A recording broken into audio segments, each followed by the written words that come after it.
Welcome back, boys and girls. Today we do have a little guest reader with us. This is baby Nolan. He's not feeling super well, so he's going to join us today. Our read aloud is I Am Harriet Tubman by Brad Meltzer. This is another one of those comic strip books that we have read so far and we love, so I'm excited to read this one today. I hope you enjoy. I Am Harriet Tubman by Brad Meltzer, illustrated by Christopher Eliopoulos. I am Harriet Tubman. Do you know what the North Star is? It's one of the brightest stars in the sky. Unlike other stars, which may seem to move, the North Star always stays where it is. When you find it, it'll show you which way is north. Today, people know my name as Harriet Tubman, but when I was born, I was called Araminta or Minty. I was the fifth of 9 children born in Maryland around 1822. When's your birthday? I don't know. How can you not know your own birthday? It's because I was enslaved. Back when I was growing up in certain parts of the country, if you were black, you were most likely enslaved. We didn't have a choice. Being enslaved meant we were forced to work without pay. We were treated terribly. I cut my hand. I don't care. Keep working. Can we have water? No! Keep going.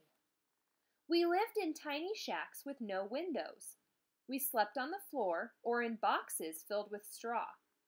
As kids, we had to wear sacks, and they certainly didn't celebrate our birthdays or keep records of when we were born. Worst of all, being enslaved meant we were property, no different from a horse or a piece of furniture. That meant my family, my mom and dad included, was owned by someone else.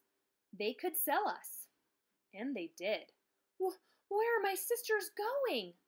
Our owners sold them. They'll have new owners now. Please, Mama, don't let them take us. Slaves were supposed to do whatever our owners told us to do.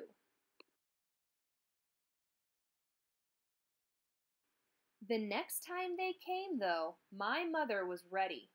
Someone wanted to buy my younger brother.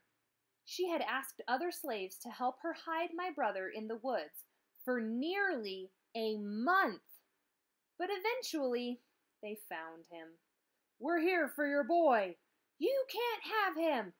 What'd you say? You heard me. The first man that comes into my house, I will hit him square in the head. It was a powerful moment, my mother standing up to those men. Was it dangerous? Definitely. But it was right. After that, they didn't sell my brother. As early as I can remember, I loved listening to my mother tell stories. She taught me some of life's most important lessons. Being enslaved, it was against the law for us to read or write. But she told me stories from the Bible, including the tale of Moses. He was the leader of the Israelites. He led them out of slavery to freedom. Freedom from slavery, huh? I like this story. When I was around 6 years old, it was my turn to start working. I still lived with my family, but my owners hired me out to another farm. See that water? We set traps for muskrats in there. Get in and see if we caught any. But the water, it's freezing. You talking back to me? You get in that water or else. What would happen if we didn't do what they said? Our owners would whip us, or worse. You stopped working? Now you're in real trouble. I know it's scary, but by hearing my story, I hope you'll find strength you never knew you had. That's what happened when I was around 7 years old. I was working in my owner's house and went to grab a lump of sugar from a nearby bowl. I'd never tasted sugar before. It looked so good. "How dare you touch my sugar?" She reached for something to hit me with. I ran as fast as I could. When I got to someone else's farm, I hid in their pig pen. That's how scared I was. For 5 days I stayed there, hiding in the mud, fighting the pigs for potato peelings and scraps of food. Eventually, I was starving and came back. But when I did, they beat me. But now people started to realize I wasn't afraid to protect myself. By the time I was 12, I was working outdoors every day, where the hardest work was done. I hoed, harvested, and lifted heavy barrels of flour. I got so strong and was chopping so much wood, even the men could barely keep up. How much did she chop? Half a cord. Girls can't do that much. You tell her that. Working in the fields gave me more than physical strength. It gave me time to learn from other enslaved people. Time to consider new ideas. Did you hear? 3 slaves escaped from the Broadus plantation. Escaped? They went up north, out of Maryland, where slavery is illegal. Up there, everyone's free, just like we should be. During that time, I spent many nights looking at the sky. My father was the one who taught me about the North Star. It always points north. That's where black people are free, right? In the north? Exactly. Follow the North Star and you'll always know you're headed in the right direction.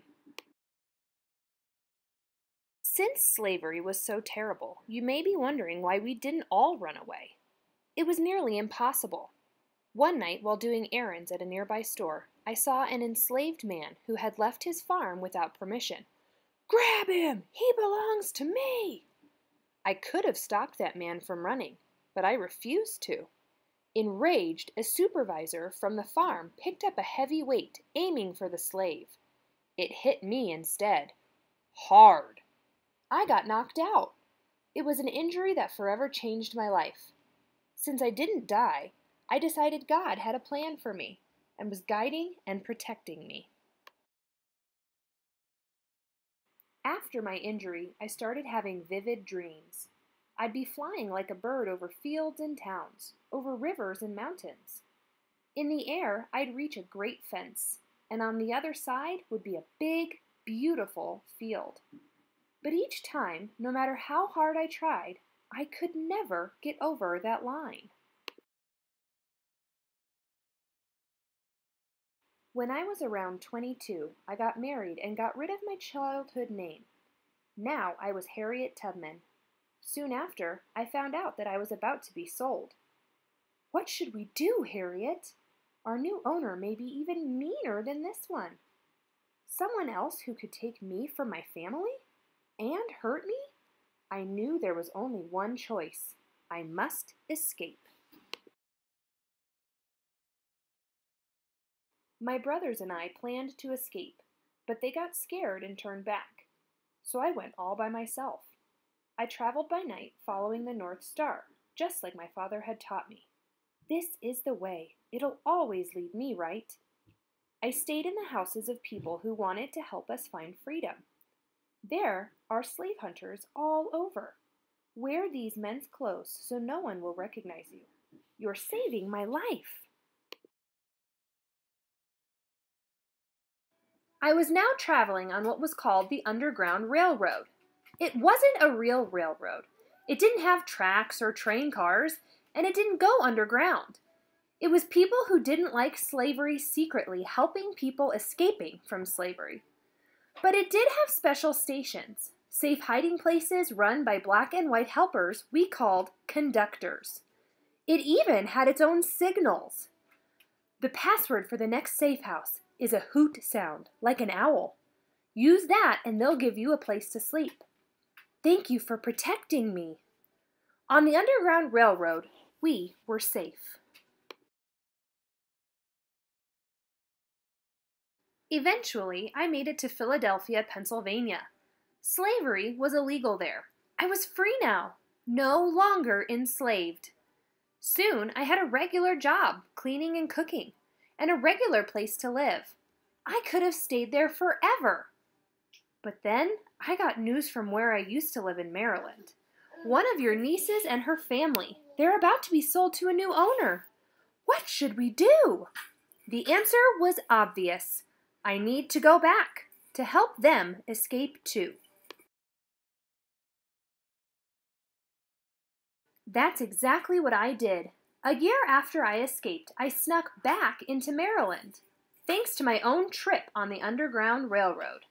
I knew people who would help us. We can hide them in here. When it's dark, we'll sneak them onto a boat and get them out of the state. Harriet, you sure this is smart? If you get caught helping them, they'll sell you back into slavery. You'll lose your freedom and everything that you have. No question it wasn't safe, but it was right. In a daring escape, we snuck my niece and her family to the closest city, Baltimore, Maryland. Follow me! Then, out of the state to Philadelphia. So we're free now? We're not slaves anymore? You're free. They were the first people I rescued, but they certainly weren't the last.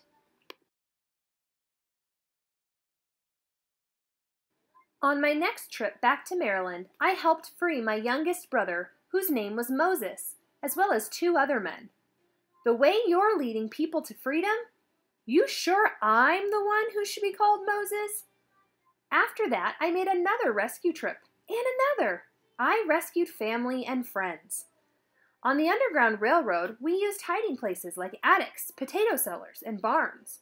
Some folks even built secret tunnels and hid in rooms like this fake closet. In here, you'll be safe. Come on, follow me. I also continued wearing disguises. Why are you dressed like an old lady? So no one will recognize me. Put this on. We're going to get you out of here. Follow me. That woman, she's saving our lives. With each trip, our Underground Railroad helped more slaves escape. Soon, they started calling me the Moses of my people. Now she's the one who's leading us to freedom. It took a lot of help from other members of the Underground Railroad, like John Brown, another great leader who fought so that black people could be free. I was so impressed with Harriet's skills and bravery, I started calling her General Tubman. To stay out of sight, I traveled by night, sticking to the back roads. I also made many of my trips in the winter, when people wouldn't be outside their homes. Occasionally, it was so hard to walk over the mountain passes. Even the bigger and supposedly stronger men would want to stop. You sure it's safe? It looks deep. The water's cold, but you'll make it. Now hurry before anyone sees us. Follow me. I always kept them going, leading the way. On this particular night, we ran out of money. But I was so committed to keeping everyone safe that I gave away some of my own clothing, including my underwear, to pay for the place where we slept. On another trip to buy some live chickens, I spotted one of my old masters, someone I used to work for when I was enslaved. As he came near me, I pulled on a string around the chicken's legs and made them flap and scream. He was so distracted by the noise, he never realized that he was this close to catching me. Over 11 years, I went back to Maryland 13 times, personally freeing around 70 people. To keep them safe, I led many of them to Canada, which is where I brought 5 of my siblings, my niece, and even my own parents. My family had been separated for nearly 7 years. The more I fought against slavery, the more I realized that the only way to win was to end slavery itself. That chance came as the Civil War began. The northern part of the country wants to stop slavery. The South wants to keep it. At first, I took care of wounded soldiers, but soon my best talents were put to use. This is Secretary of War Edwin Stanton. Look at this information she has collected. Harriet Tubman and her spy ring are remarkable. Soon after, I became the first American woman ever to lead an armed raid into enemy territory. With the information we found, we successfully fought the Southern soldiers. Most important, we proved that black people could serve in the military just as well as white people. As a master spy for the North, I led groups of scouts into South Carolina to scope out what the other side was doing. Shh, this way. They won't see us coming. Follow me. Eventually, the North won the Civil War and slavery ended. But that didn't mean my battles were over. I became a community activist, then traveled around the country talking about injustice. Did you know that after the Civil War, black soldiers were still paid less than white soldiers? They even sent us to different hospitals and made us pay for our own uniforms. That's not fair! After the war, I was so poor I had to burn pieces of my fence for firewood. But as always, I kept battling, helping those who needed it. Harriet, you have no money. Why are you inviting people into your home? They have no place to go. How can I turn them away? So you're safe now, folks. Follow me. When I was nearly 90 years old, my dream of helping others grew even bigger as I established a new home in Auburn, New York for poor, old, and sick African Americans. We'll take care of you here. In my life, I was told I couldn't make my own choices, told I would never escape. But I did. I fought for my independence. And once I had breathed the air of freedom, I knew I needed to help others breathe it too. The measure of success isn't what you achieve for yourself. It's what you do for others. Think of yourself as a bird. Some days you'll climb high. Some days you'll fall. But when you pass the clouds and reach the top, you have a choice.